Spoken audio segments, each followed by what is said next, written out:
Calling the meeting to order of the Standing Committee on Transport, Infrastructure and Communities, 42nd Parliament. Pursuant to the order of reference of Tuesday, December the 5th, 2017, Bill C-64, an act respecting wrecks, abandoned, dilapidated, or hazardous vessels and salvage operation. I welcome to the committee back for this week's session. Minister Garneau, thank you very much for coming with your officials, and I'll turn the floor over to you. Thank you very much, Madam Chair. Always a pleasure to be in front of this committee, which works very efficiently. I know I've kept them busy over the past 2 years, passing quite a bit of transport-related legislation, so I thank them for their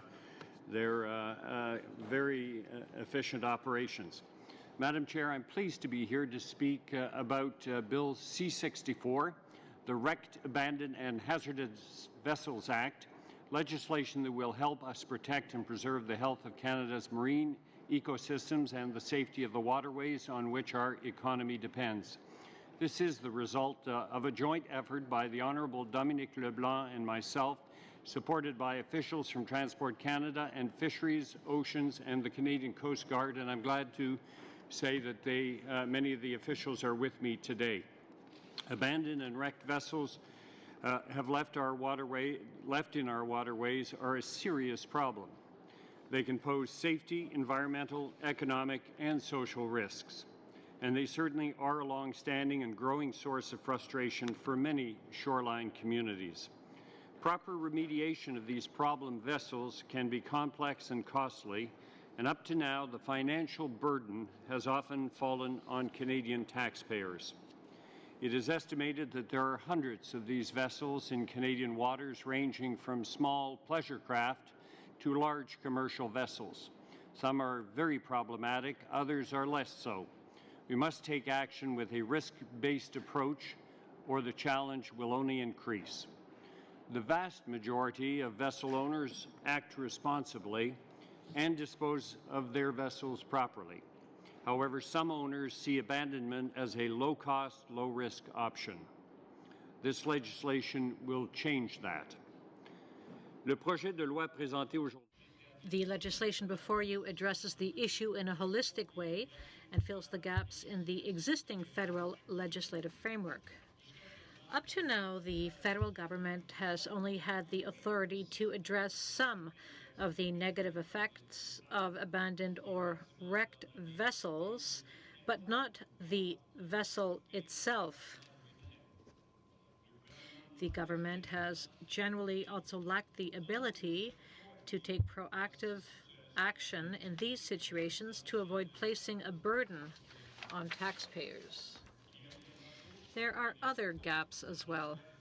There is nothing in law today that generally prohibits an owner from abandoning their vessel. There are no requirements for vessel owners to carry wreck removal insurance and insufficient authorities to order vessel owners to address their hazardous vessels or wrecks. Madam Chair, when a car reaches the end of its useful life, we don't accept owners leaving it by the side of the road for someone else to deal with. This should not be acceptable with vessels either. Our waterways should not and cannot be treated as disposal sites for junk vessels. This is why we have introduced Bill C-64. Let me explain how it will work. The proposed legislation would make vessel owners clearly liable for any costs incurred in the course of removing or remediating a wreck. This is critical to ensuring that accountability lies with the owner and not the general public. The Nairobi International Convention on the Removal of Wrecks, 2007, established such a regime, and this bill gives the Nairobi Convention force of law in Canada. On September 21, 2017, the Minister of Foreign Affairs tabled the convention in the House of Commons. The convention sets international rules on the rights and obligations of vessel owners, coastal states, and flag states with respect to wrecks. It also provides state parties with a global regime governing liability, compulsory insurance, and direct action against insurers. By acceding to and implementing this convention, Canada would ensure that vessel owners would be held liable for locating, marking, and, if necessary, removing any wreck resulting from a maritime accident and that poses a hazard. Furthermore, the proposed legislation also extends these requirements to all Canadian waters. Owners of vessels that are 300 gross tons or more would be required to have insurance or other financial security to cover the costs related to their removal if they become wrecked. Madame la Présidente, cette loi abordera... Madam Chair, this legislation will also address irresponsible vessel management in a number of ways. It will prohibit abandonment, allowing vessels to become wrecks, leaving a vessel adrift for more than 48 hours without working to secure it, or leaving vessels in very poor condition in the same area for more than 60 days without consent. These are the kinds of vessels most at risk of becoming abandoned or wrecked. Another important aspect of the bill is that it enables the federal government to address problem vessels before they become even greater problems with higher costs, including by providing the ability to direct owners to take actions. When owners do not act, the federal government would be authorized to take any measures deemed necessary to address all types of hazards posed by abandoned, dilapidated, or wrecked vessels, and the owner would be liable for costs. This part would be led by the Canadian Coast Guard. The proposed legislation also consolidates existing provisions that deal with wrecks and salvage in one place by incorporating existing Canada Shipping Act 2001 provisions that pertain to the International Convention on Salvage 1989, as well as the receiver of wreck. Several important amendments have been made to the long-established and critical function of the receiver of wreck to continue to protect and preserve the rights of owners of found wrecks as well as the rights of salvers. Madam Chair, this bill has teeth. It would establish an enforcement regime that authorizes the issuing of administrative monetary penalties, establishes regulatory offenses, and sets out a penalty regime that is intended to deter non-compliance. The penalties are higher than in other marine legislation to provide a deterrent that reflects the high costs of addressing these vessels. Enforcement of this new legislation will be shared between my department and the Department of Fisheries, Oceans and the Canadian Coast Guard. This sharing of responsibilities takes advantage of the distinct roles, mandates, and capacities of both departments. That this proposed legislation is one element of a comprehensive national strategy to address abandoned and wrecked vessels that this government announced as part of the larger Oceans Protection Plan in November 2016. The strategy includes a suite of measures to both prevent these problem vessels in the future and address those that litter our waterways. We are developing a national inventory of abandoned, dilapidated, and wrecked vessels along with a risk assessment methodology to rank these vessels according to the risks that they pose.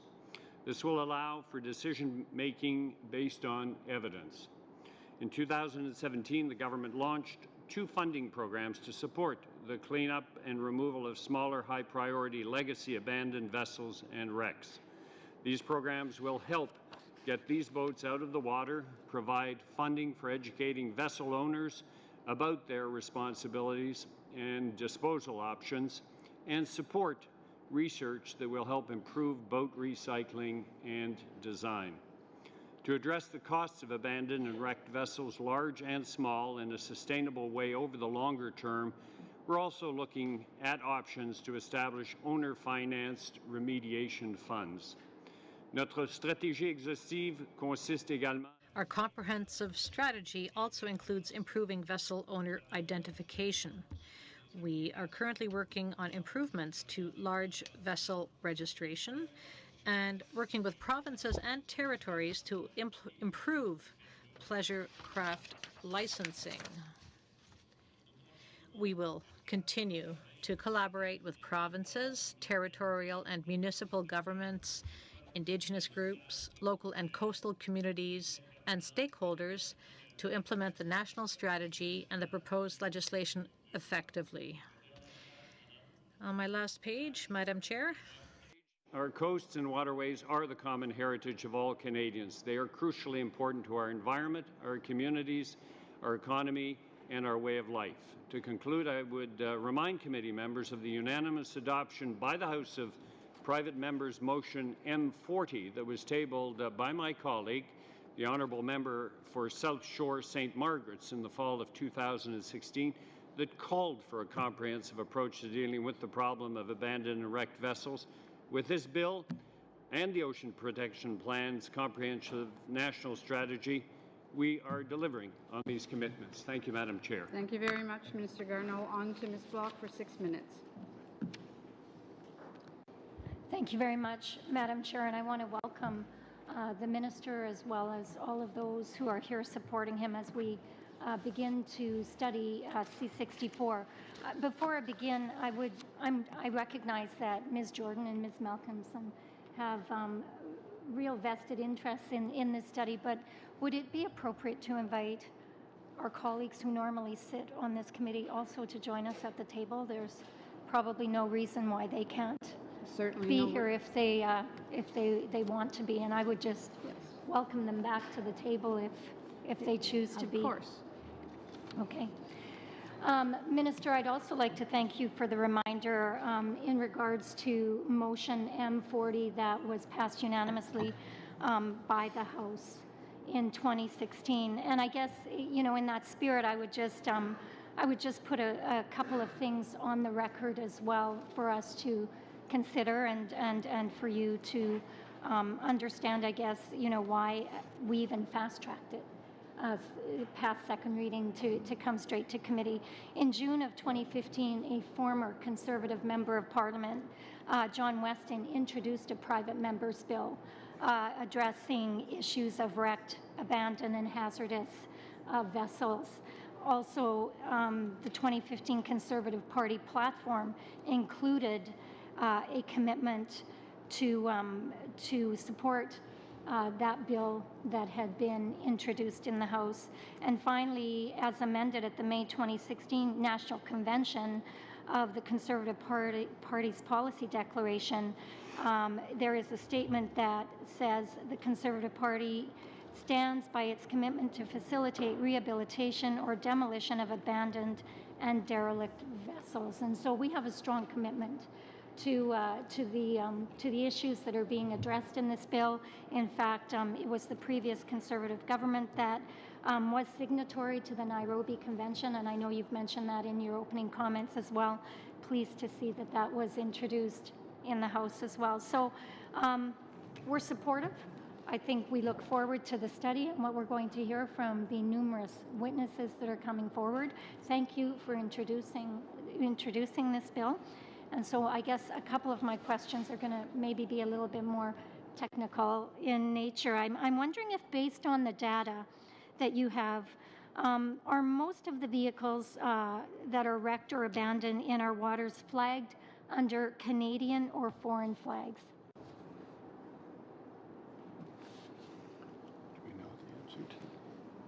Do we know the answer to that?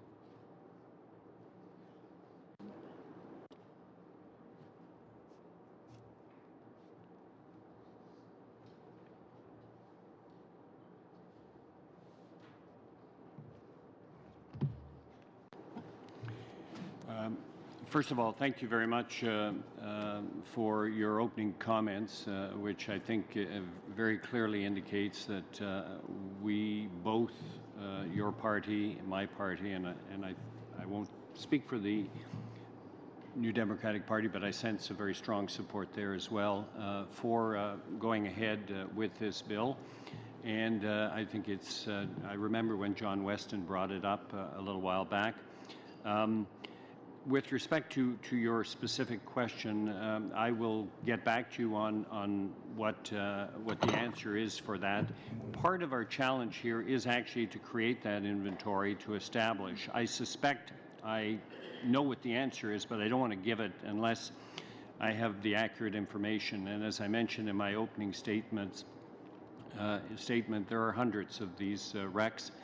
And one of the first tasks we need to do is to inventory them, and that would include establishing under which flag they operated, and also to assess the risk that they present at this point, either to navigation or the possibility of pollution. So some of the answer, the real answer to your question, is going to take some time to establish, to have a proper sense of where they came from.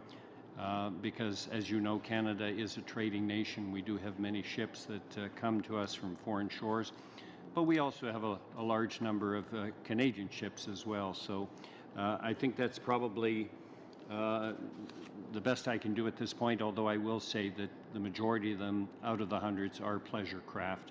So there's a strong suspicion that they will be of Canadian origin. Thank you. You know what? I think I will leave it there because I don't think any other question I would ask would give you enough time to provide an answer, so I'll leave it there. Thank you, Madam Chair. On to Ms. Jordan. Welcome to the committee, by the way. Thank you. Thank you, Madam Chair. Thank you, Minister, for being here, and thank you for this legislation. Coastal communities have been waiting a very long time to deal with the problems that we've seen with abandoned and derelict vessels. As you know, in my riding, I have a number of them.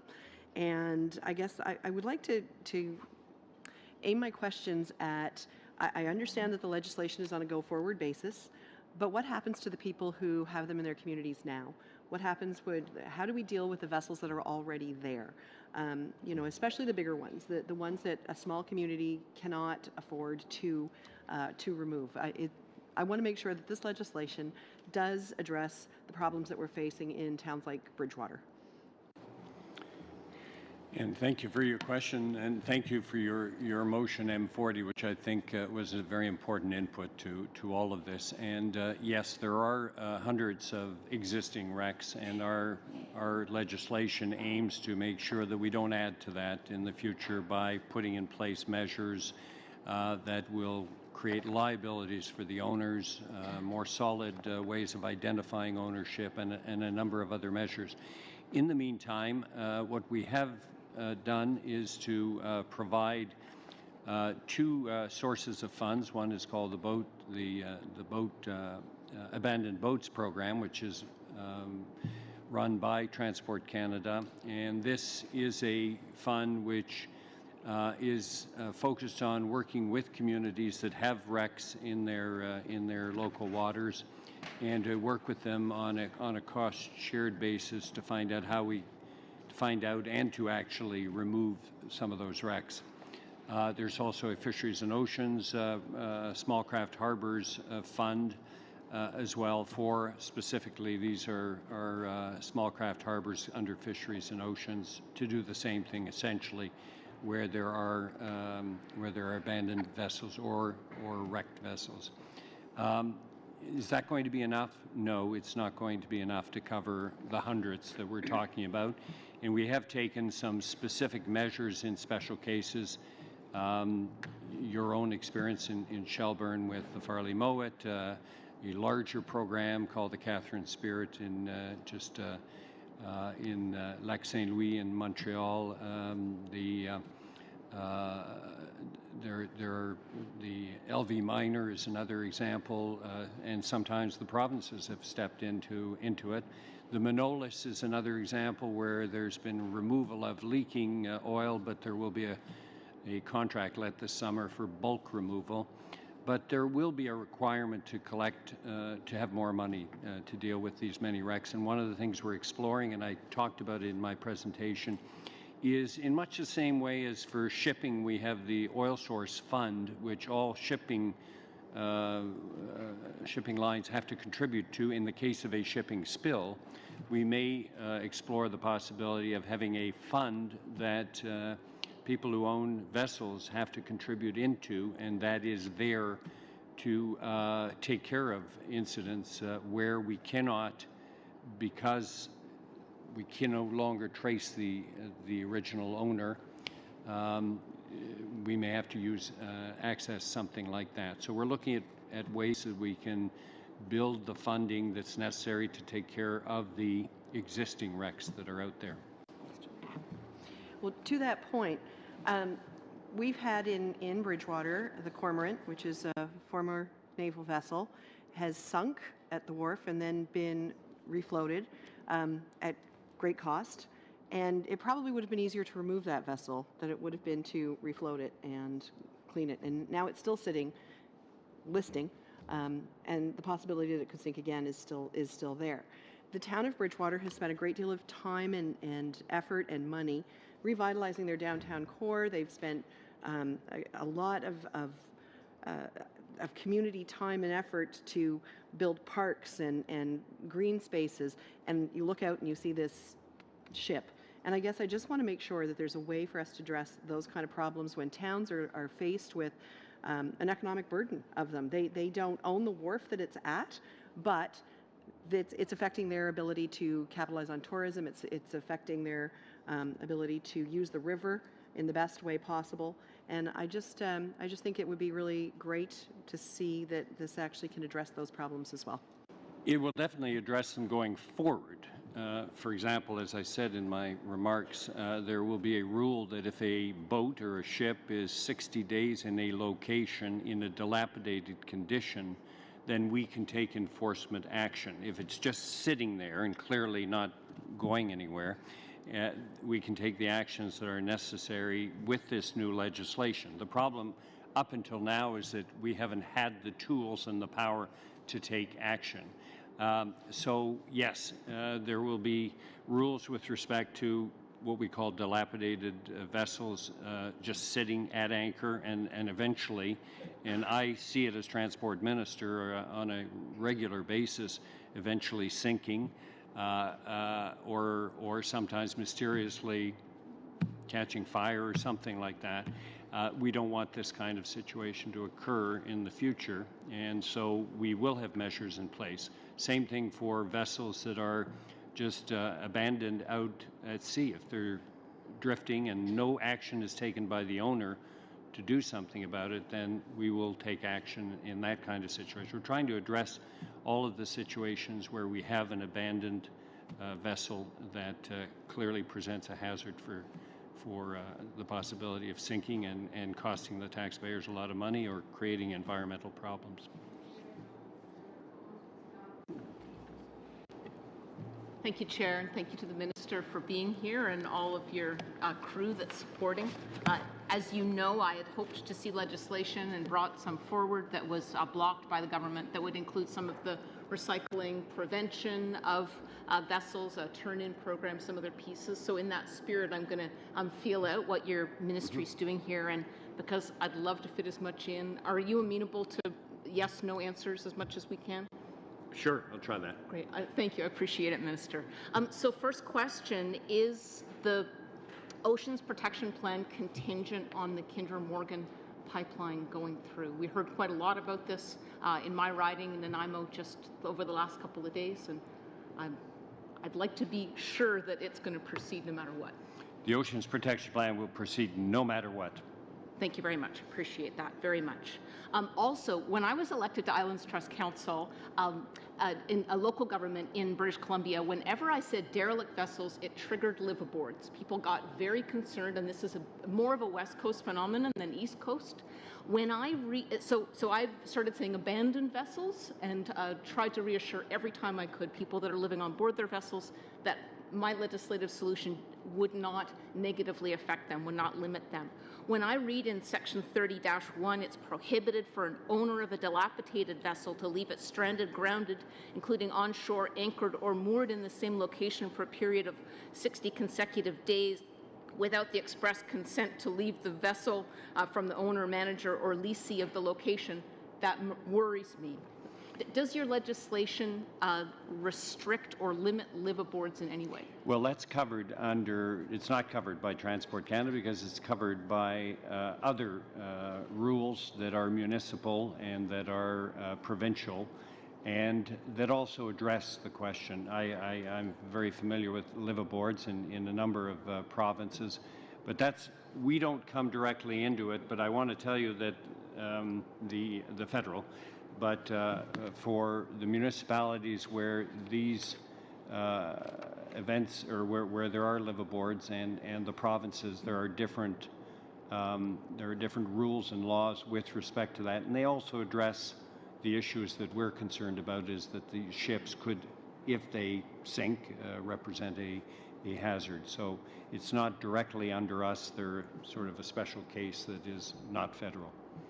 We heard a lot from liveaboards who do recognize that there is a continuum. A liveaboard not well cared for, and because there are affordable housing problems and people fall on economic hard times, sometimes in the absence of a vessel turn-in program, as other jurisdictions have developed, that people simply aren't able to keep their boats afloat.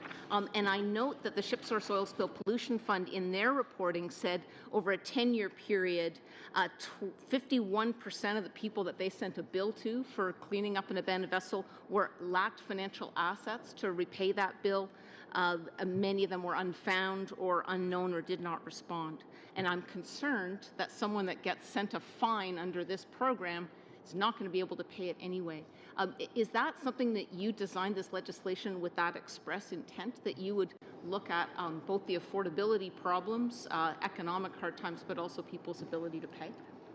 The intent of our legislation is to make ship owners or vessel owners or pleasure craft owners accountable because it is not fair, in our opinion, for the taxpayer to have to, if I can put it this way, clean up a problem that they had nothing to do with, and was because the owner either allowed the ship to become a risk, a hazard, an environmental hazard, or they just walked away and just disappeared into the night. Those are the things that have created the situation where we've hundreds of vessels. With respect, Minister, I'm very well familiar. You and I are talking on the same page here. My question is whether the remedy that you've designed is not going to work because a lack of economic means is at the heart of this problem, and sending ship owners, boat owners, a bill that they cannot, is already evidenced by Ship Source Oil Spill Pollution Fund that they cannot pay. How does that protect the environment? Well, because we're going to make it very clear from the beginning that those who acquire a boat or a vessel, and we will work with the provinces with respect to licensing and registration, understand that they have a responsibility that goes from the moment that they acquire the vessel until they dispose of it. And that will be put in place. And that is now, will that 100% of the time guarantee that we will recover any funds if somebody walks away? It does not, but it will significantly improve the situation, and there will be measures. There will be measures that can be taken, administrative penalties and pursuits for those who are not going to respect those regulations. Thank you, Minister. One more question.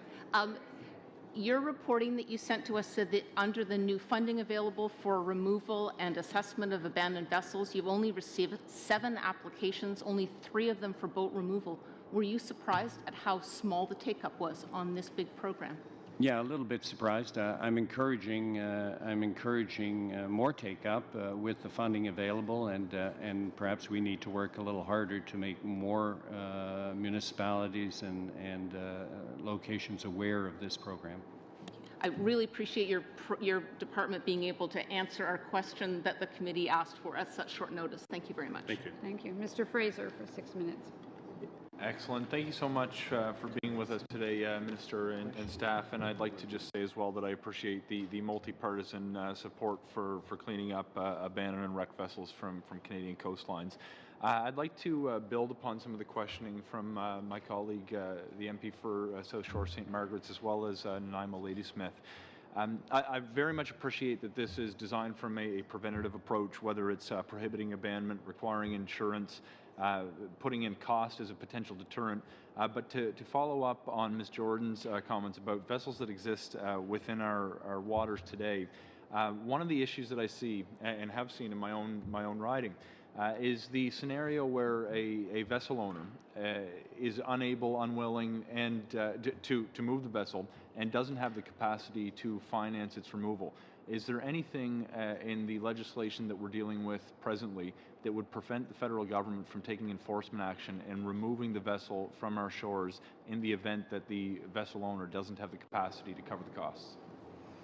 I can tell you that, first of all, we hope that in the future this is not going to happen, but ultimately if we're in a situation where we cannot take action, and I would remind you that if the vessel is above a certain size, the owner will have to have insurance, and that insurance is specifically to deal with the issue of taking care of an abandoned vessel or a wreck.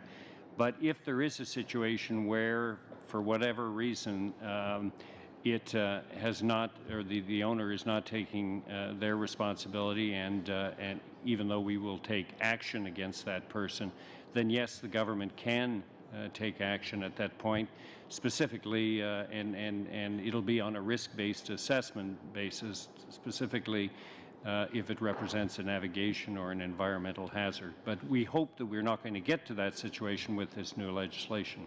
Of course. So staying on the topic of the problems that certain communities are facing today, you said in response to Ms. Malcolmson's question that you want to encourage more uptake to some of the funds that are available to help move these vessels from our shores.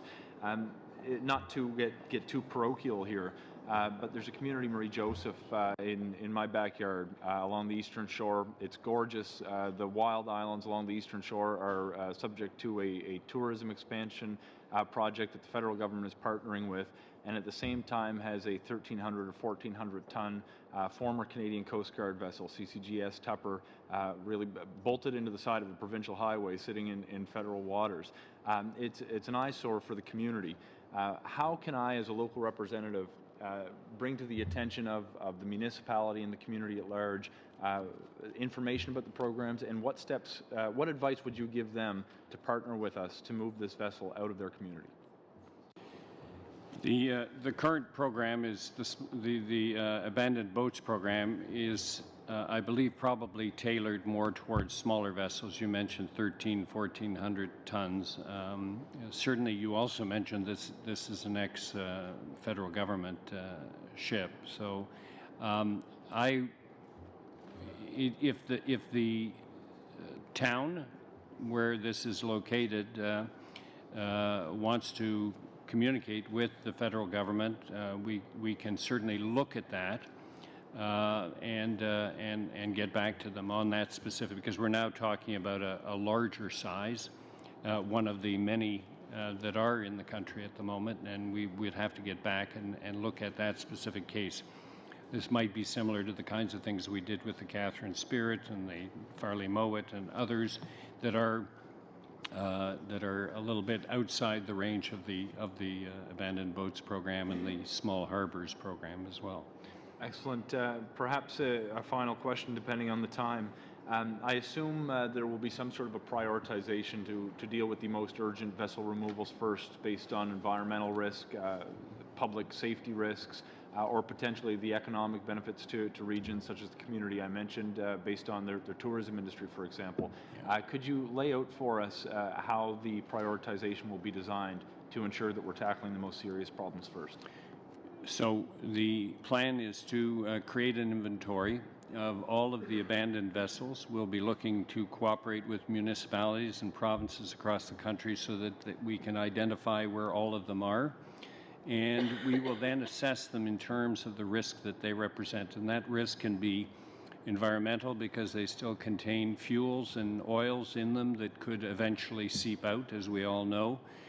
Whether they represent a navigation hazard, because they stick out well, that they stick out from the bottom of the water or whatever, and so the real depth of the water where they're located represents a navigation hazard. Social, if they're an eyesore that's really having a profound effect on tourism, those are the kinds of factors that we will examine in coming up with our risk matrix. And obviously, those that are at the top will be the ones that we will focus on before we focus on the rest. Excellent. Thank you very much. On to Mr. Hardy. Thank you, Madam Chair.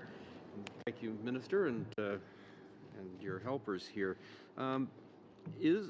The British Columbia government published a paper, Problem Vessels and Structures, and one of the things that they mentioned in there is that the definition of a vessel, at least to them, could be problematic to us.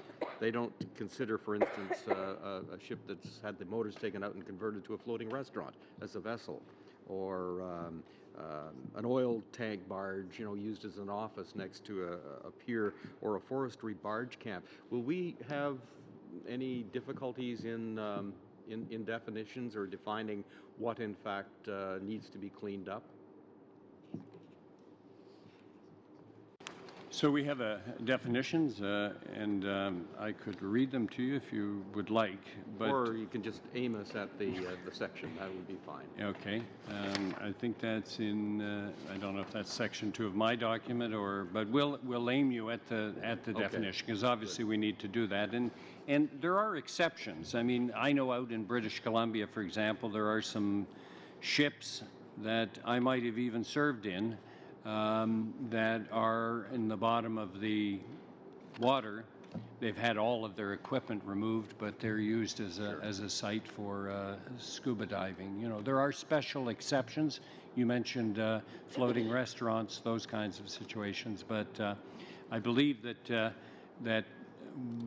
we if as far as definitions are concerned, I believe that our legislation will ensure that we cover all of the relevant vessels that we're concerned about.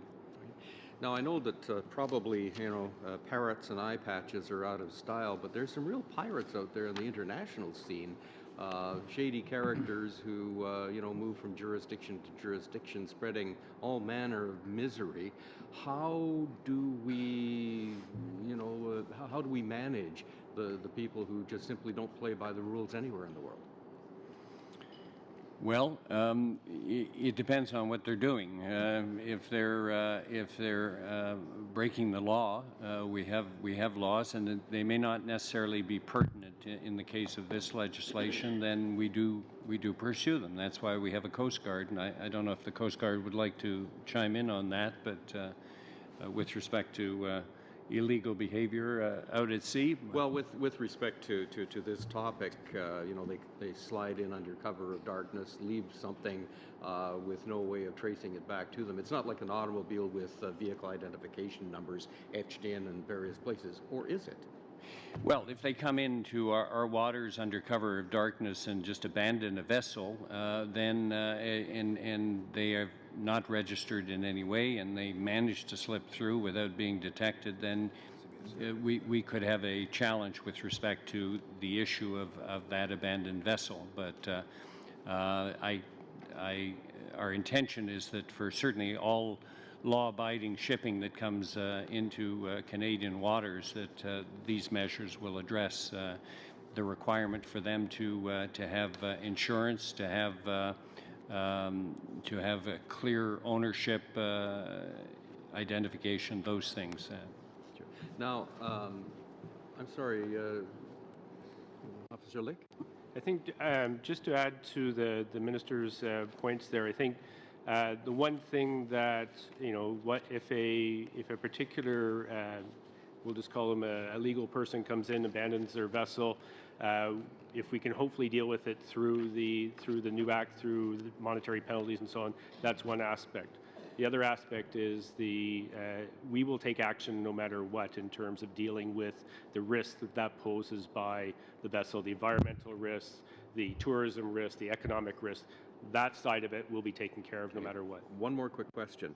Noticed here that mineral resource related vessels on location are excluded because they're governed by other legislative regimes, Canada Oil and Gas Operations Act, National Energy Board Act. Is there a risk that we have too many agencies with, not necessarily complementary provisions in place to deal with these? Well, we're trying to make it coherent. Those examples that you cited apply to when an oil rig is in its location where it is doing its actual drilling and recovering of oil, and they're covered by different legislation. However, if that oil rig is being dragged out from St. John's Harbor on its way to its location, then it comes under this legislation. 3 seconds left. Oh, that's fine. Thank you. Good. Thank you very much. Mr. Chong. Thank you, Madam Chair. Thank you, Minister, for appearing. Does this bill apply to Canada's internal waters as well as its territorial waters and our exclusive economic zone waters? It does apply to our exclusive economic zone waters, and it will apply. As you know, we're working on making amendments to the Navigation Protection Act. Sure. Does it also apply to vessels using innocent right of passage? It applies to all vessels in our internal waters or our coastal waters. And just to finish what I was saying, because the Navigation Protection Act deals with free unfettered navigation, when a vessel is abandoned, it represents a potential obstruction. And that is one aspect that we're looking at in the Navigation Protection Act amendments. And that would more than likely be, possibly we might transfer it to this legislation to cover it. So it does apply to internal waters. And does it apply, you mentioned it applies to our exclusive economic zone waters. Does it apply to vessels traversing these waters, not going to port, that are using innocent right of passage through our exclusive economic zone waters? It applies in Canadian waters, whether it's transiting through or in our exclusive zone.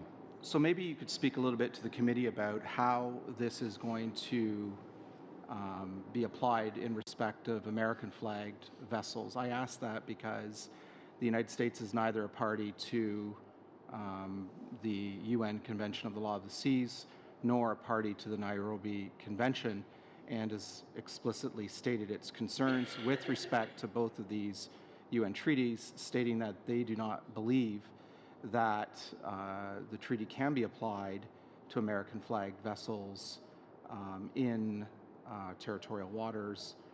Maybe you could speak a bit to what the Canadian government's position if this bill in front of us should become law.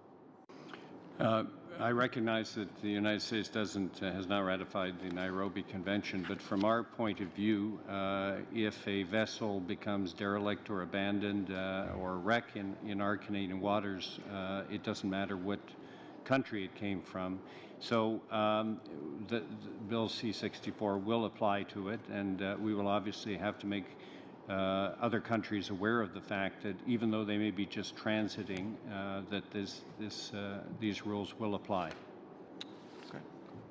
I don't have any further questions. Thank you. On to Mr. Badaway. Thank you, Madam Chair, and thank you, Minister, for attending this afternoon. As well, I do want to express my appreciation to members opposite, especially with respect to supporting M40 when it was brought forward by my colleague, and of course, for the most part, having that kickstart this process. With that, Madam Chair, I do want to dig a bit deeper into this legislation as it relates to what happens when. So when a vessel is abandoned and contaminants of concern are established, and of course based on the condition of the vessel, there's obvious effects it's going to have on the surrounding area, whether it be in water, on water, or on the surrounding land areas, and not just within the specific area, but leaching out to further areas downstream. So my question to the Minister is, when would an environmental assessment and/or a site-specific risk assessment take place? Who would then be responsible for that? And what partnerships or protocols would be established through this particular legislation that would help instigate as well as solidify a process to therefore take care of the challenges that would arise from a derelict vessel?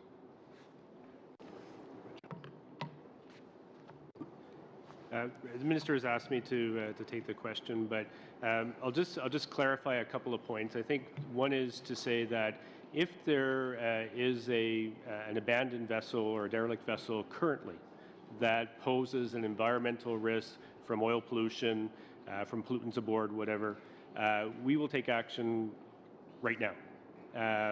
And typically, Captain Whitten here has dealt with many of those vessels on the West Coast, and I will ask him to actually speak on maybe a couple of examples.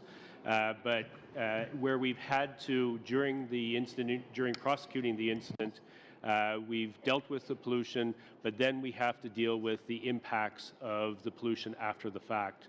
And that's where we've started to get into doing handling environmental assessments, handling, in our case particularly with our department, handling fisheries impacts upon the clam beds, oyster beds, whatever it might be. So if you don't mind, maybe I'll ask Captain Whitten actually just to talk about maybe one or two incidents where we've actually done that. Absolutely. So as my colleague suggests, the process for abandoned vessel, if it's just happened or if it's a wreck that's been on the beach for some time, as soon as it starts to present, the environmental response program using our current authorities responds. We'll do a size up of the scene, the extent of the damage, and use our ER assets to mitigate. And in some cases, this turns into a full-blown remediation of the wreck. So, for example, in Ladysmith, over the last 18 months, there's been seven full vessel removals. So these were vessels that were alongside, had been for some time, and for which Coast Guard didn't have the authority to take immediate action because it wasn't, the pollution threat wasn't imminent. The new legislation will allow us to reach in sooner, not waiting for the vessel to sink, for example. So the Anapaya is one that comes to mind in Ladysmith. This is an old converted fish packer that sank alongside the dock, and our program responded to that. Canada funded the response, and now post-incident we're pursuing ownership to look for cost recovery. If I may, Madam Chair, in terms of cost recovery and responsibilities, is it fully the responsibility for both cost and protocols to the federal government, or are other partners utilized as well, such as the province, Ministry of Environment, local municipalities, other partners? So in the case of the Anapaya, the Coast Guard was the sole responder. The contractors that we used, Coast Guard's absorbed those expenses and is now pursuing the owner. We have the Ship Source Oil Pollution Fund to pursue while we're looking for ownership. In some of the bigger cases, where you've got a known polluter, it will be a cooperative incident command framework. The incident action plan is approved by the known owner, and we work with the province and local government to develop the action plan. Those that are part of the incident command structure would have their expenses funded through the owner during the actual incident. If the owner's unknown, then once again the Coast Guard will get the job done, and we pursue the cost recovery after the operation's over. Thank you, Madam Chair. Madam Chair, may I take just a second to correct something I said to Mr. Chong? Yes, please. Thank you. My answer was perhaps a little too simplistic. So, in the case of a U.S. vessel, if it is in Canadian waters, it will come under this legislation, but it will not in the economic zone because they are not a signatory to the Nairobi Convention. However, countries that are, like France, Germany, it applies in the economic zone for them as well. So, does that answer your question? Thank you. Okay, Ms. Malcolmson. Thank you, Chair. And I want to take the opportunity to give a big thanks to Coast Guard. Ladysmith Harbour has had a huge concentration of abandoned vessels, no fault of its own, by law enforcement, by bigger port authorities, pushed the boats into our harbour, and Coast Guard has really gone above and beyond.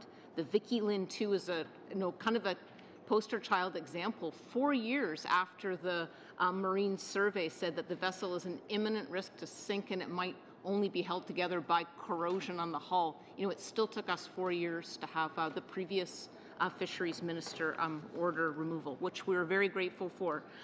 So one of the pieces when I got into local government about abandoned vessels was the runaround.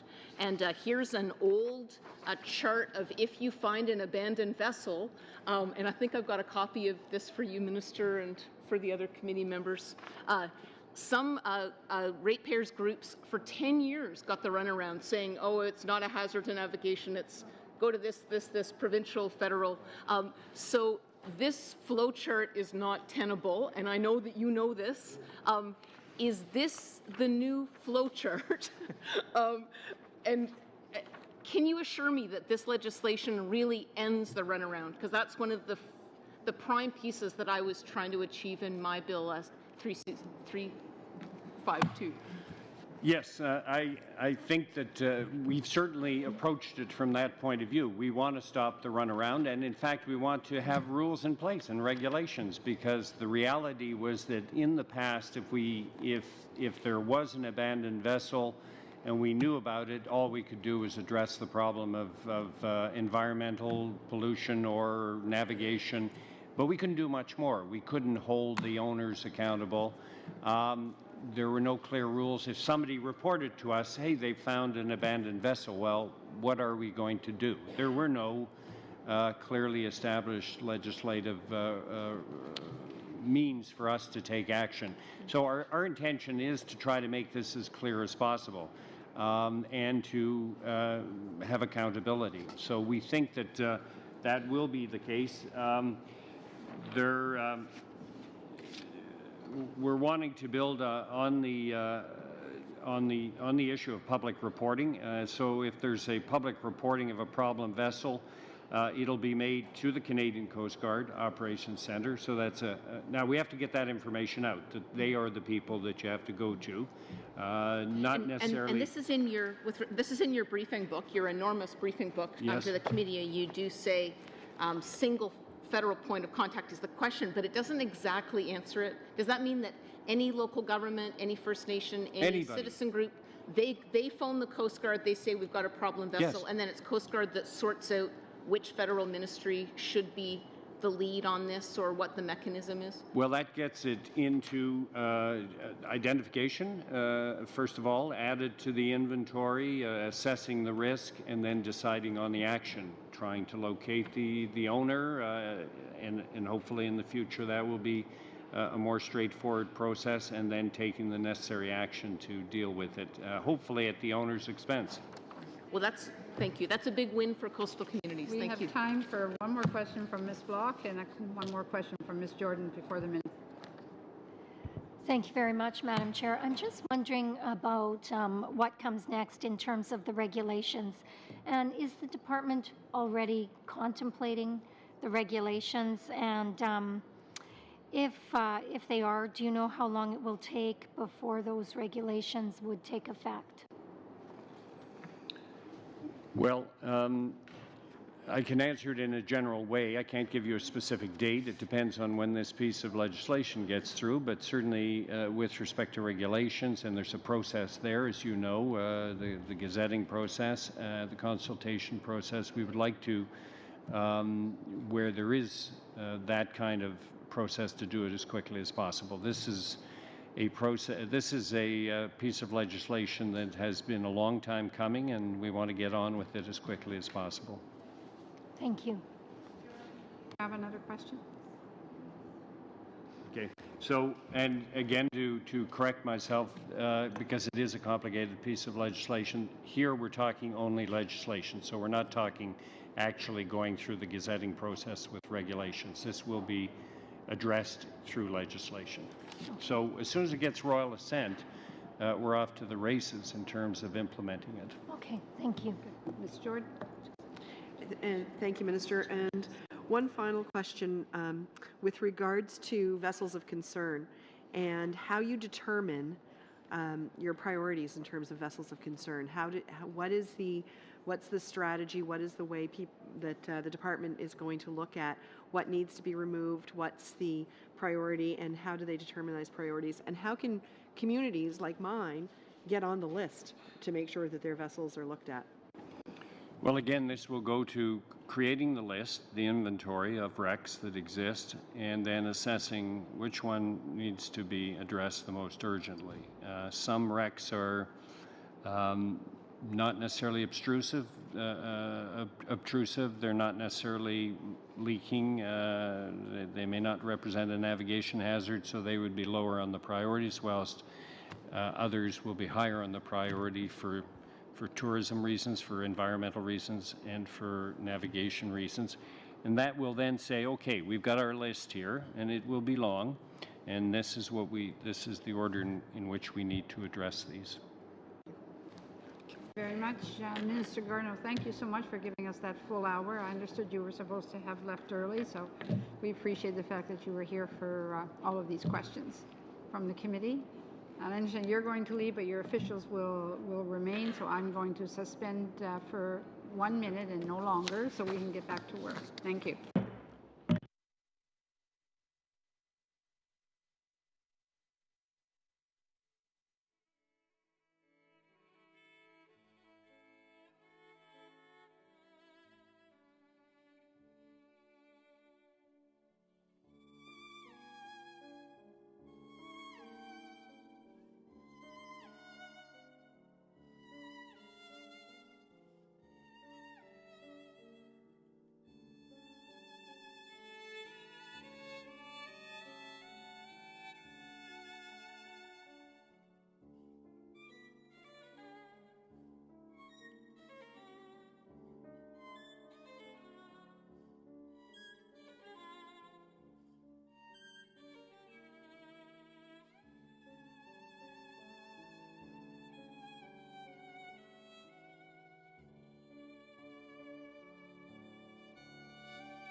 Order of our Standing Committee on Transport, Infrastructure and Communities.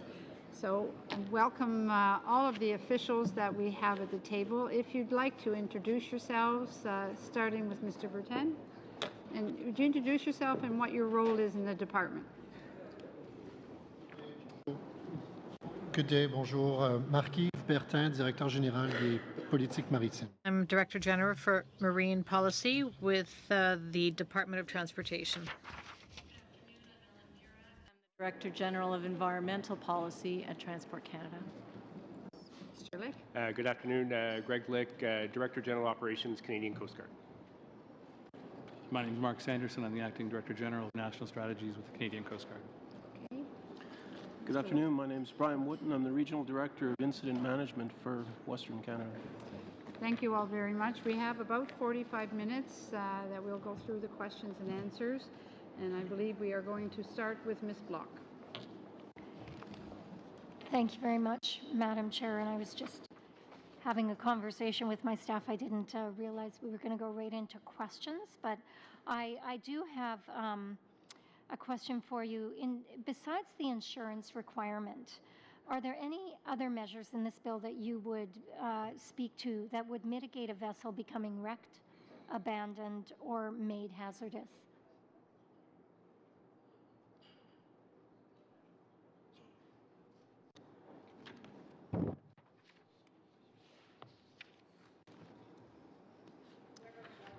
Answer that.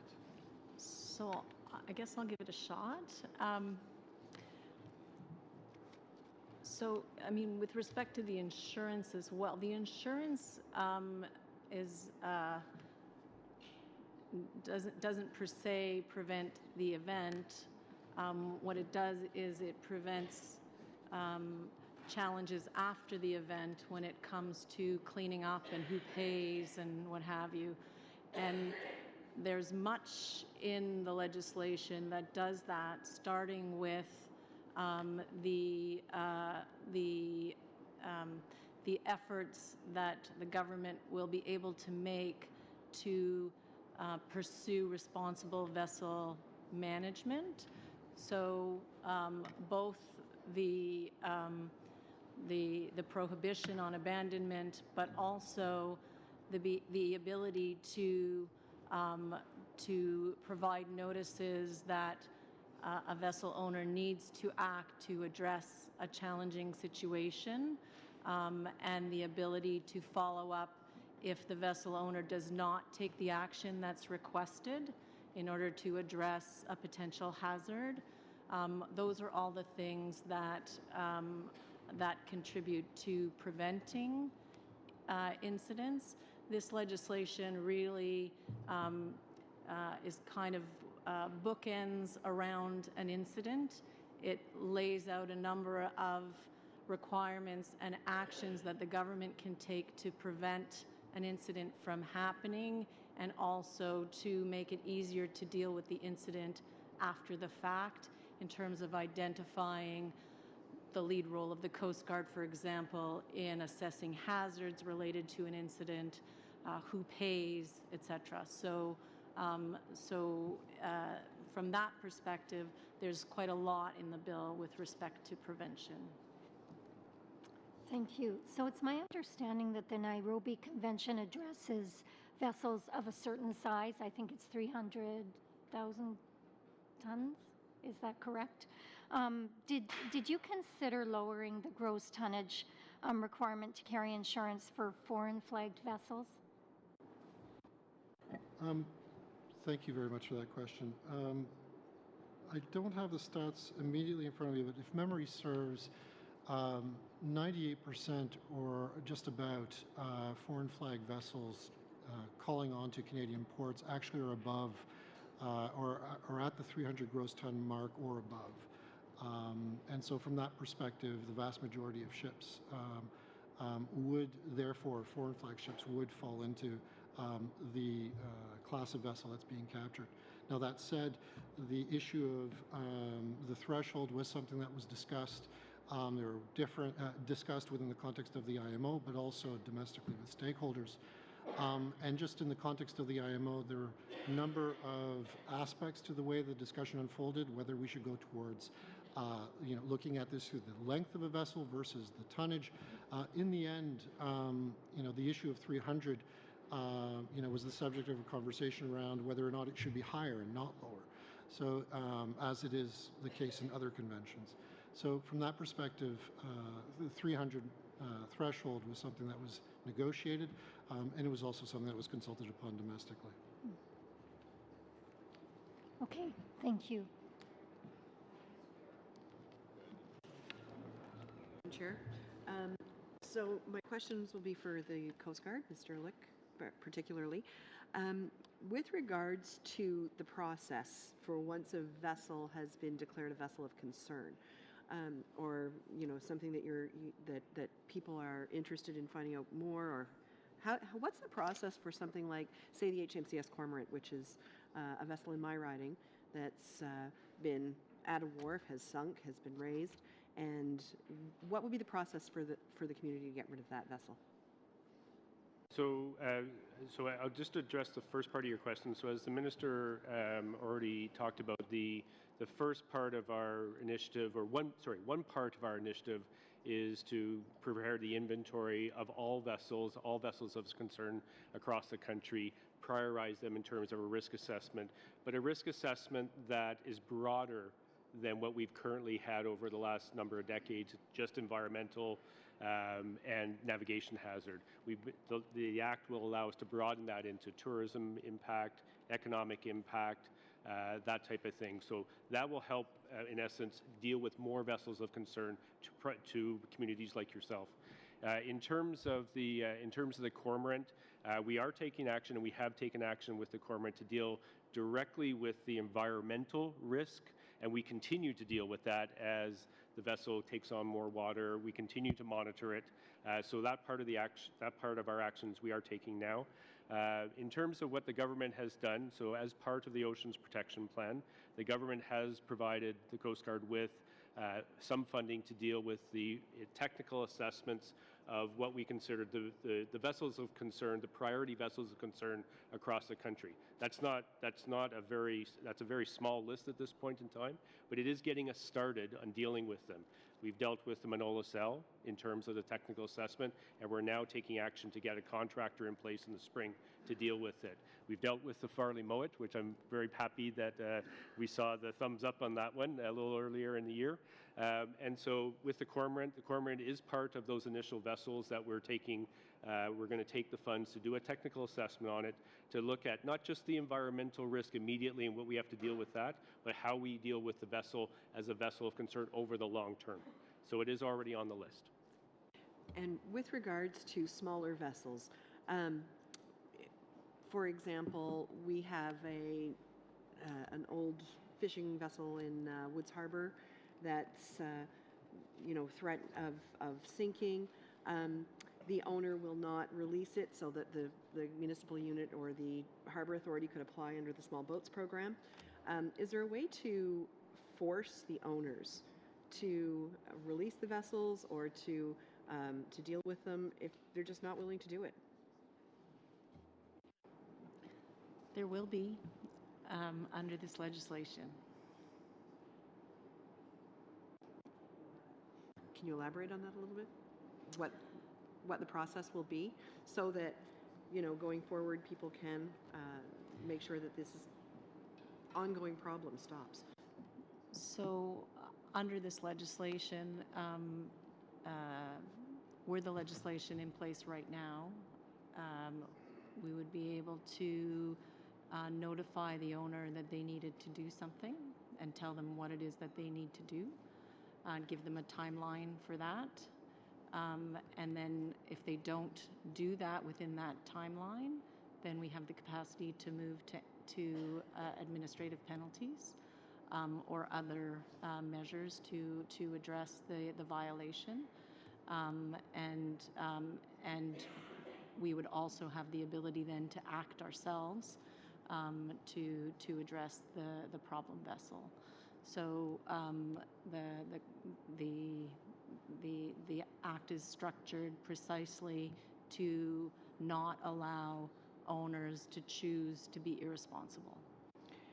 I guess one of the things that still amazes me is that it's not illegal to do this right now, and that up until now there's been no recourse for anyone to be held accountable when someone chooses to leave a vessel for someone else to deal with.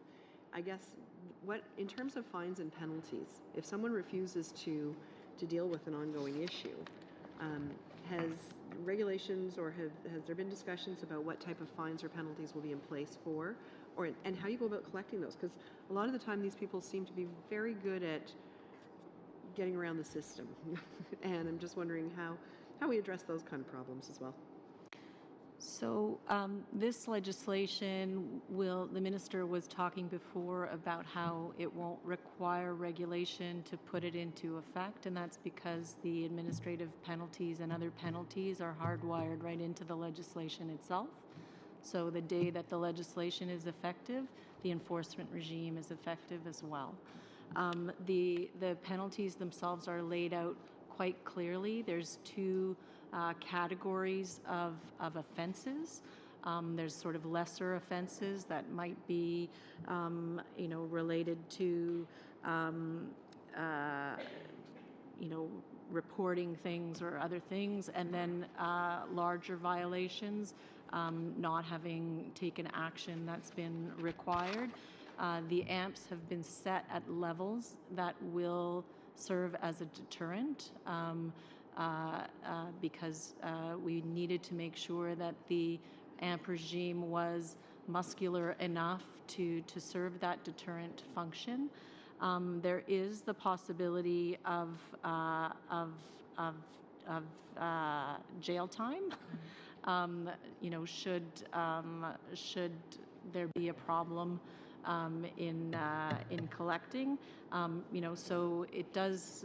There are a number of options provided in the penalty regime, and the situation might require the use of different measures depending on what type of violation and how the process is going.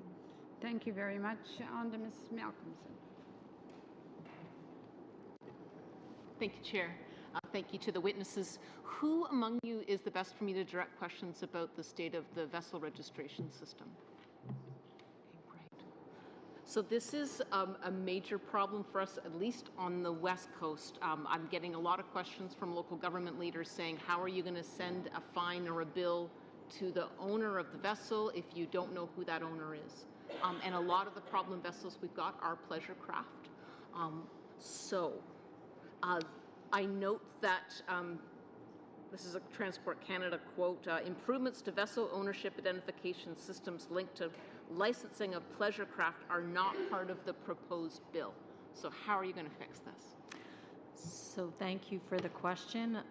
Minister Garneau mentioned this morning, this bill is one piece of a national strategy on abandoned and wrecked vessels. Improving vessel owner information is a key part of that strategy. When it comes to pleasure craft licensing, we have a couple of streams of activity. In the very short term, we're making some improvements to the national system, automating certain elements, but perhaps more importantly, we're working very closely with provinces and territories, looking at how to benefit from their deep and wide experience on vehicle and other licensing, so that to ensure that as soon as possible we can have a better system for accessing information about vessel owners. This is recognized as a challenge. But we are actively working on the solutions. It's just outside of the legislative framework. With respect, it's a major missing piece. The Canadian Maritime Law Association says vessel registration is incomplete. Many ships in Canada cannot be linked to a specific owner. We had the Ship Source Oil Spill Pollution Fund in a number of their annual reports say in some situations involving abandoned and derelict vessels, the name of the ship owner is not readily available. They were only able to recover 2% of the funds that they put out for dealing with abandoned vessel rescues because 25% of the owners were unfound or did not respond, not to mention half of them lacking financial assets. And then we've got the Chief Registrar of the Canadian Register of Vessels has no requirement to table an annual report and apparently has never reported out on the bad state of the vessel registry. So I'm just very concerned that the public not get overly invested in how great this legislation is going to be unless we've got the confidence at the same time that the improvements to vessel registration for pleasure craft as well as the larger boats are happening in a parallel path.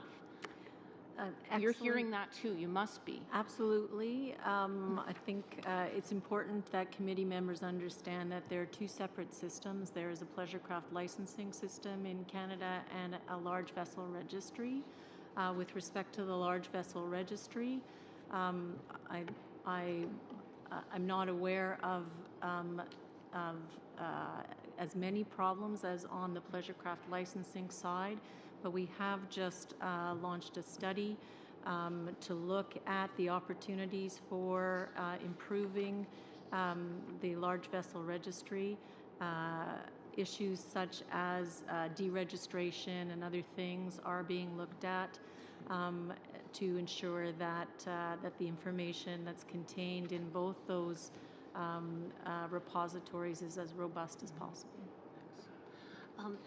Another area that I heard a lot about when I was in Nova Scotia this summer touring my legislation, but also on the West Coast, is the number of federal vessels that are out there. They've got Coast Guard logo on the front, or else they're old Navy ships. And I don't understand why this legislation doesn't include some kind of remedy, as Washington State does, to limit departments and agencies' ability to sell these government assets as surplus to their requirements, without putting conditions in place that assure that the next owner actually has the means to deal with them responsibly. And the Cormorant is a great example of that. So what I will say is that we're conscious sometimes with federal assets, it's not the first sale, it might be the second or the third sale that results in an issue, and we're aware of the issue and looking at ways to address it.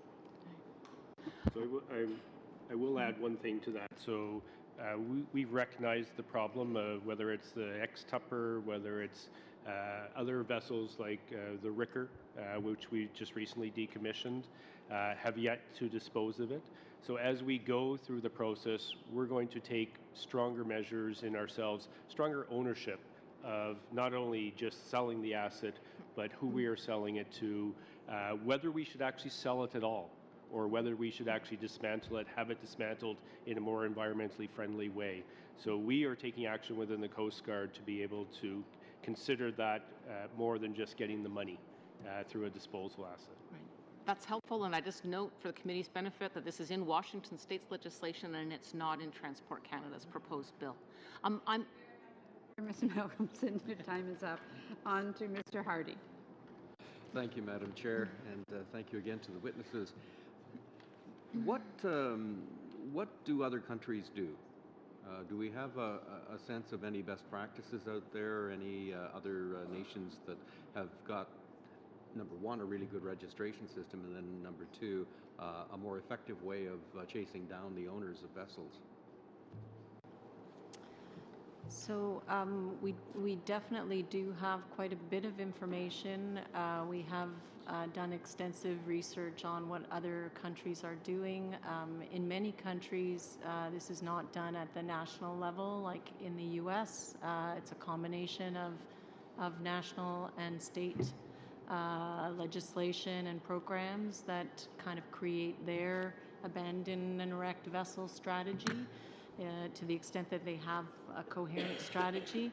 So we have been looking not just at licensing and registration and best practices, which I would note that our own provinces are kind of quite expert in that area as well, and that's why we've been looking to them for their support. But we looked extensively at legislation, particularly and programs in Washington, Florida, many of the coastal states in the U.S. Washington was of particular interest because, because of the similarity between their conditions and the conditions in BC, for example. I guess the question is anybody out there doing a good job in your estimate? Absolutely. And who would that be? So we've looked at what's happening in Europe.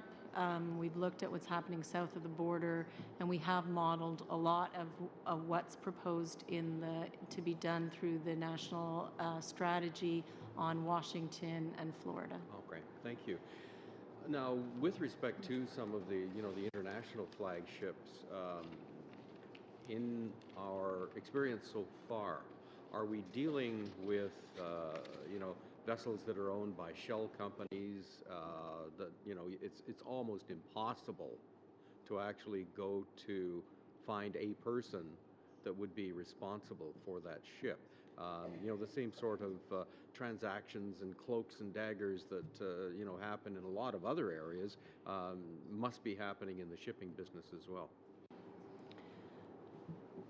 So the legislation definitely makes provision for not finding a or the person responsible, but there are a range of players, directors in companies, etc., that are able to be pursued as we're dealing with these problem vessels. In your estimate, does the insurance industry have the capacity to provide the kind of coverage that you're looking for? Pleasure boats on the one hand and larger vessels as well. The insurance requirements are only for larger vessels, 300 gross tons and above, and I'll ask my colleague to comment on insurance availability. Yeah. This was one of the dimensions of the conversation at the IMO, and one of the reasons why we landed on 300 gross tonnage as a threshold. I mean, generally speaking, larger commercial vessels are typically part of what are called protection and indemnity associations, or P&I clubs. And these are basically associations of owners that pool together their risk, their third-party risk, and therefore help each other out. Right now, basically, P&I clubs account for about 90% of global tonnage. And right now, when we consider the number of states that are party to this convention, 41, their ships are essentially, they account for about 75% of global tonnage at this stage. So the market exists, it's being taken up, and it's just with 41 countries is already up to a 75% markabouts. I think we have to recognize that, again, in the past, a lot of effort and thought has gone into this issue. Ms. Block detailed what the previous government had done. Ms. Malcolmson certainly took a good tilt at coming up with legislation, and Ms. Jordan similarly, obviously made it a focus of concern for the entire House of Commons. What we've seen here in the material now coming forward from the ministry suggests that this was a pretty complex matter. Can any of you kind of give us the breadth and depth of the things that you had to think about in coming up with this legislation? Oh boy. So we're going back many years with the most active consideration in the last couple of years. We had to look at roles and responsibilities across the country. This is not a federal-only challenge. This is a challenge for provinces, territories, municipalities. We had to look at the boat owners and ship owners, what was possible. We had to look across many pieces of legislation that had a little bit of dealing with it here and a little bit of dealing with it there, and identify all the pieces that there were and figure out where the gaps were, and then look outside of Canada at where folks have done well at filling those gaps, compare those different approaches to identify what might work best in a Canadian context. So it was many years of peeling the onion and finding more and more layers of complexity.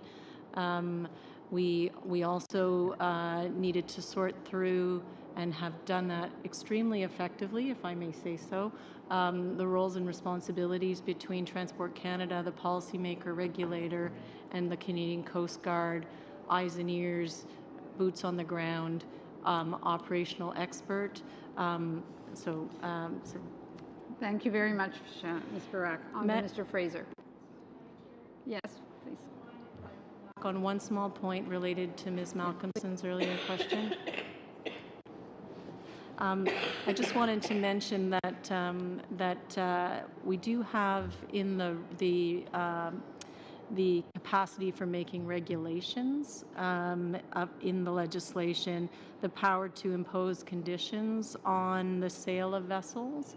And so that is an area where, although it's not in the legislation, where one could look to do something with respect to federal vessels. Okay. On to Mr. Fraser. Thank you very much. Just before I get into my more detailed questions, I've been thinking about a response you gave to Ms. Jordan earlier, and one to anybody that might be interested or watching back home. It seems today that it should really shock the conscience of Canadians living in coastal communities how little there is on the books to actually do something about this problem. Can you confirm that there's no tools to deal with the situation where someone just abandons a dilapidated vessel on our coastal communities today? So, are you asking specifically if it's illegal at this point in time to abandon a boat?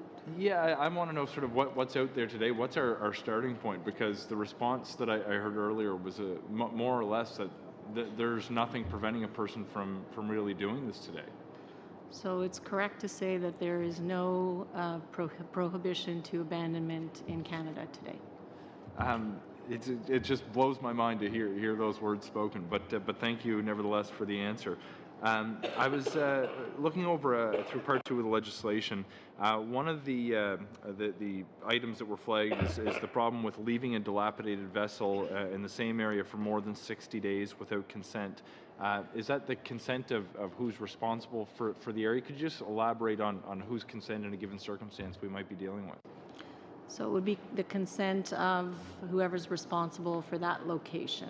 So it might be the owner, the operator of the marina, whatever it is. Or municipality, or potentially the federal government if it's in a small craft harbor, for example? Exactly. Okay. So whoever's responsible for that location. And I'm curious with the 60-day timeline, what's the magic to 60 days? I want to make sure we're not just creating an incentive to encourage someone to move the vessel around every 2 months to avoid scrutiny of the legislation, but why is a 60-day period appropriate?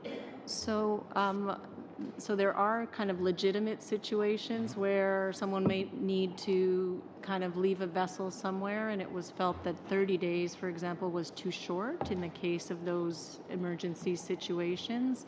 But therefore, we went with the 60 days. Do you want to add to that? I think the only other piece to add to that is that when we think about a dilapidated vessel, it's one that generally is not meant to navigate. Mm-hmm. So moving it around every 60 days would be fairly challenging in any case. So we're essentially dealing with a situation where we're recognizing it might take some time to deal with the special kind of issue that the dilapidated vessel might be facing, and that the person who's an expert in repairing that kind of thing might not be readily available. That's the circumstance I'm imagining. Is that sort of a fair picture of what this is meant to address? Yes. Yeah. Yes, and it's important to note that you can't just move it 100 feet down the water. There's the 3 nautical mile requirement as well. Sure. Now, just on that issue, is there anything actually just preventing a person from, let's say they can find somebody to tow them every once in a while? Is this still open for abuse if a person was to say, look, my time's almost up, can I just move it down the coast a little more? So, if they can get if they are willing to pay to move the vessel outside the 3 nautical miles every 60 days, that seems like a significant investment, and the feeling was that someone who was not willing to act on their vessel responsibly is not likely to be making that kind of an investment. And eventually it'd be cheaper to dispose of it in any event than continuing to tow it around. Yep. Sorry, Mr. Lick. There's also I would say, much more stringent requirements that transport and marine safety has now put on the towing of vessels, really as a result of many of the sort of towing incidents that have occurred over the last number of years, MV Minor, Luorbov, those types of incidents. So Transport Canada Marine Safety Inspectors have a much more stringent role, much more stringent criteria that is applied to a tow. So I've got a question about the administrative monetary penalties. I think it's a maximum of $50,000 for an individual. Is that right? Now, it seems to me that that's quite a significant figure for an individual, of course, but there was some talk about ensuring that the owner remains liable for the cost of removing. Is that in addition to the administrative monetary penalty? I'm trying to figure out if it's a punitive or sort of compensatory model of damages.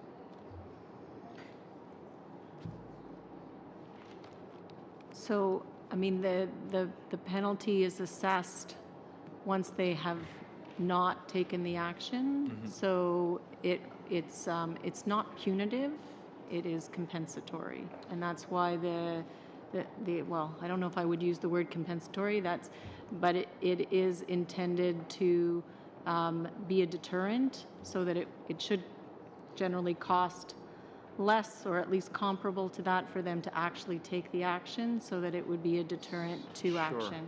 So just as a final question, it would still be possible, though, if it would be a $3 million removal that I refuse to do. You might upfront give me the $50,000 fine, but I'd still be liable for the full amount should a problem arise, say the vessel sinks and needs to be floated and becomes more expensive. So I don't know if you can speak to like an individual pleasure craft with a $3 million price tag. So it's more likely to be a corporation, which has I think I'm out of time as well. $250,000 limit. Okay, thank you. Much on to Ms. Block. Thank you very much, Madam Speaker. And I'm going to return back to the question I asked in my first round of questions.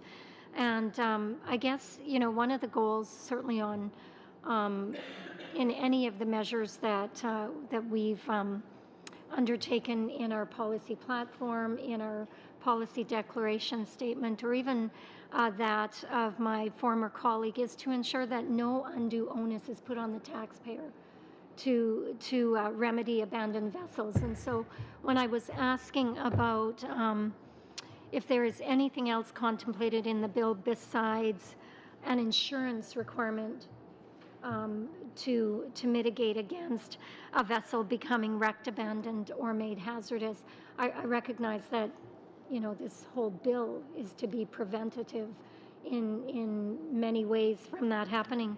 But I guess I'm speaking more specifically to the strategy in an annex that we have in front of us, and it's the federal strategy on abandoned and wrecked vessels. And when I was able to speak to the minister prior to this time with you, he indicated that part of the plan strategy is a national inventory of problem vessels prioritized by risk. But there's also another planned measure here, which is vessel owner financed funds to pay for future vessel removals. And I'm wondering if you could speak to that, because that to me seems like another measure similar to insurance that would keep the burden from falling onto the taxpayer. So perhaps you could speak to that. It says planned. Might be kind of nice to know what the plan is and the timelines on that, but also what are you envisioning? So thank you for the question. So I think it's fair to say that we're early on in the plans with respect to that. There are a number of issues that we're trying to work through. When it comes to pleasure craft licensing, pleasure craft, for example, we have been looking at the model of Washington State, and certainly for 15 years now or so, they have been collecting a surcharge on top of licensing in order to build up a fund that they use for these vessels that inevitably fall through the cracks, because no matter how robust a system that you have, there will be vessels that fall through the cracks. So that's one model, one approach. They also, through that program, periodically, as they have a buildup of resources in it, offer a limited turn-in situation. So all of that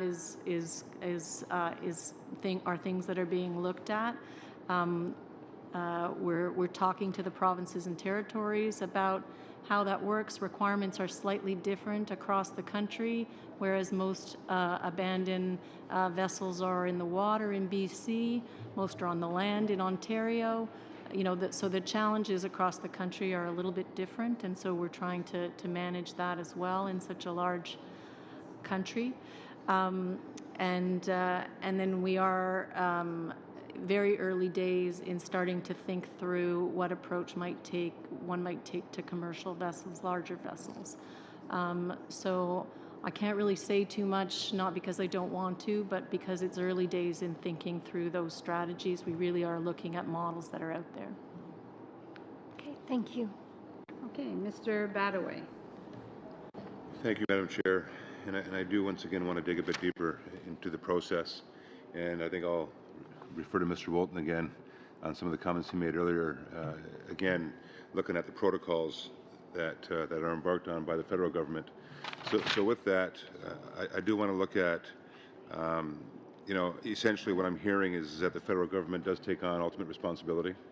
And with that, are made sort of the go-to people to initiate the protocols that are established through this legislation.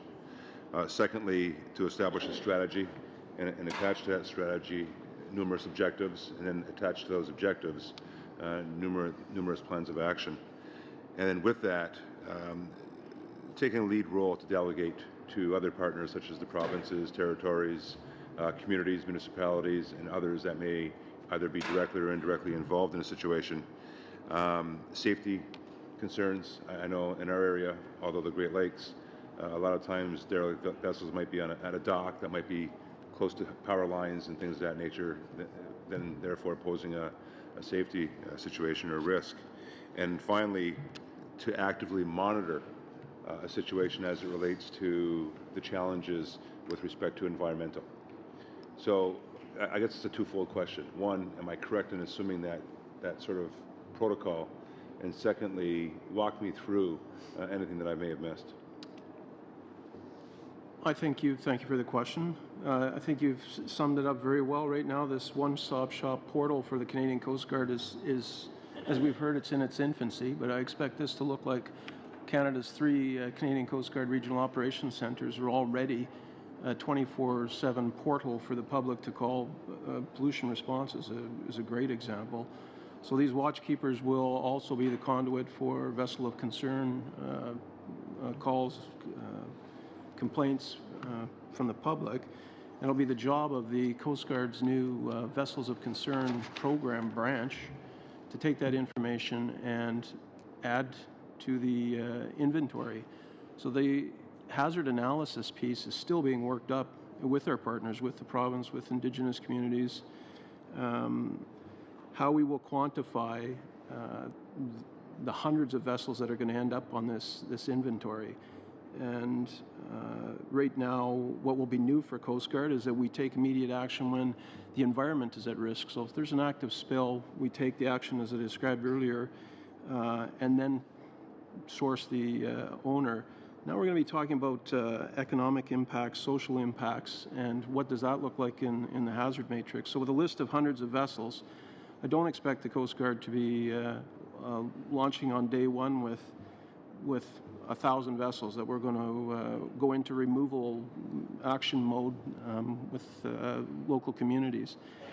But these officers will go out, and after they've priorized or done a triage on Canada's inventory, I expect then to have the discussion around technical assessments, particularly for the large assets, so the Vicky Lynn 2s, the larger plus 300-ton class of vessels, and then look for solutions on the funding side of how to take care of those. If there's active environmental impact, I expect the Canadian Coast Guard to continue to use its existing authorities to remediate and potentially remove some of those high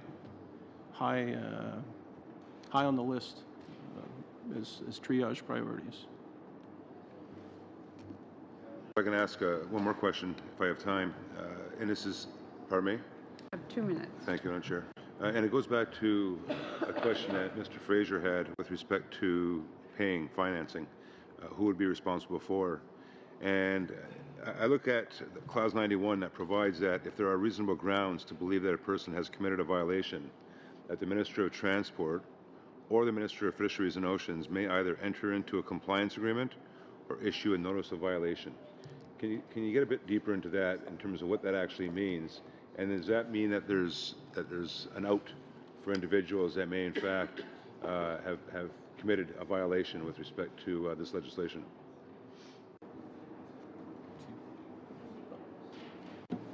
I can take that question if you'd like.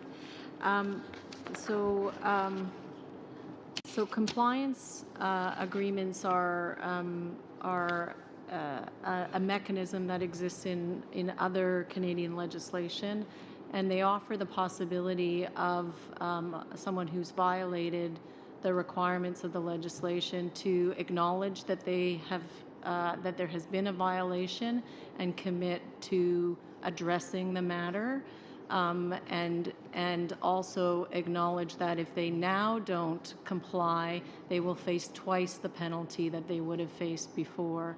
And so it's a kind of faster and more efficient mechanism for getting the action addressed properly when you're dealing with certain kinds of violators. One wouldn't do it with foreign owners, or when you couldn't be quite certain that you would be able to get them should they not comply with the compliance agreement. But it's an innovative tool that has been used in other legislation, and we think will be very valuable in this context as well.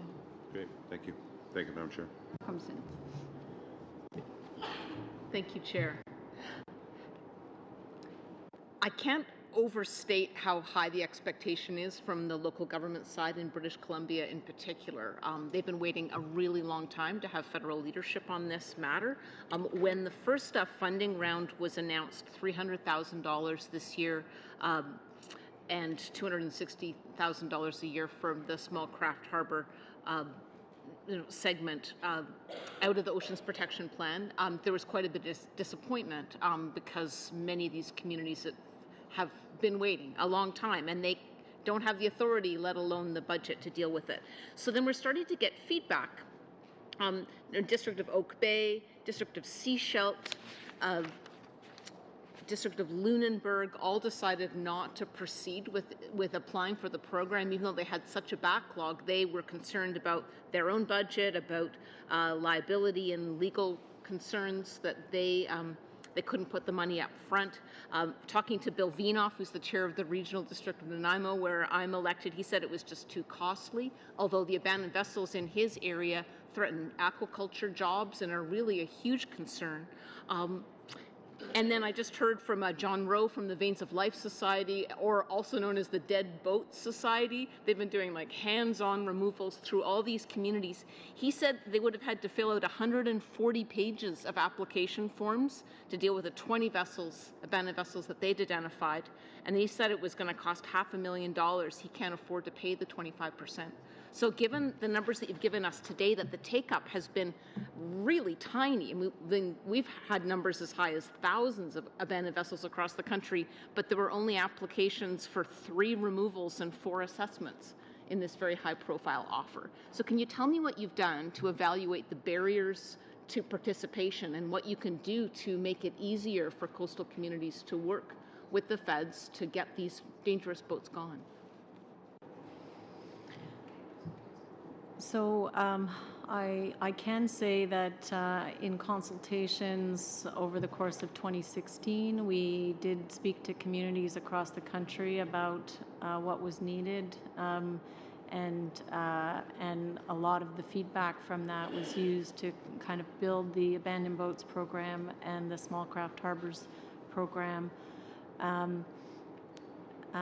We acknowledge that the first call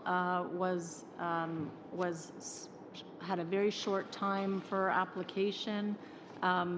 There was a smaller amount because of the short time of year that was left in order to the fiscal year, in order to get out some of those grants and contributions.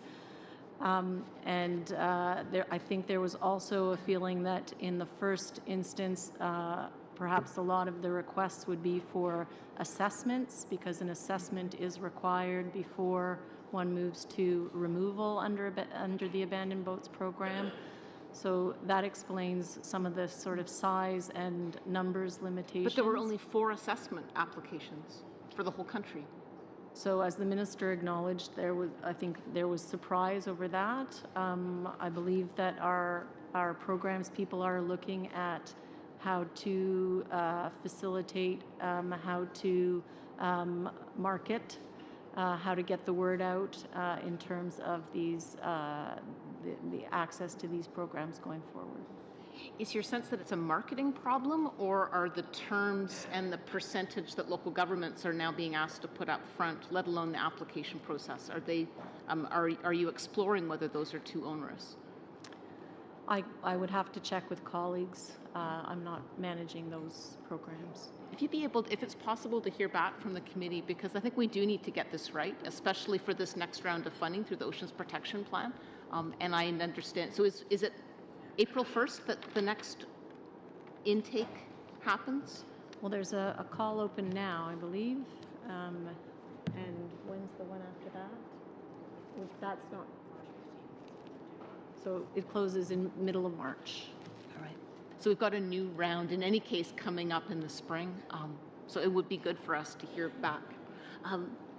I've also heard, if I've got time for another question, 1 minute. I've also heard that in some cases, a seller of a boat thinks that they have done an ownership transfer, but in fact, the buyer of the boat is failing to file that ownership transfer as a way to avoid paying sales tax. Is that something that's on your radar, and how are you remedying that? So it is something that we've been talking to provinces about. It's something certainly of concern to them when sales tax is avoided as well, and we're looking at that in the context of the licensing system and the improvements that need to be made. Thank you. All right. Is there any further questions, Ms. Jordan? One short one, Chair, if you don't mind. With regards to the abandoned boats program, the question I have is, there seems to be a belief within a few of my municipal units that if they apply for the assessment, the funding for the assessment, that they then are committed to going forward with the project, even if they don't know how much it's going to cost. So they're hesitant to apply because they feel that if they accept the $5,000 to do the assessment on it, they are then responsible for going ahead whether or not they can afford the rest of it. So I'm just wondering if you can comment on that, if that's actually the case. So I will confirm with the committee if my understanding is not correct, but I do not believe there is a requirement to proceed once the assessment is done. But like I say, if that is incorrect, I'll get back to the committee. Okay. Covered off a lot of questions today. Thank you very much to our departmental staff for answering the questions so clearly for something that's very important to all of the members here. And so we thank you very much. I'm going to suspend momentarily for our guests to leave, and then we'll go in camera for a few minutes to do a bit of committee business. Thank you.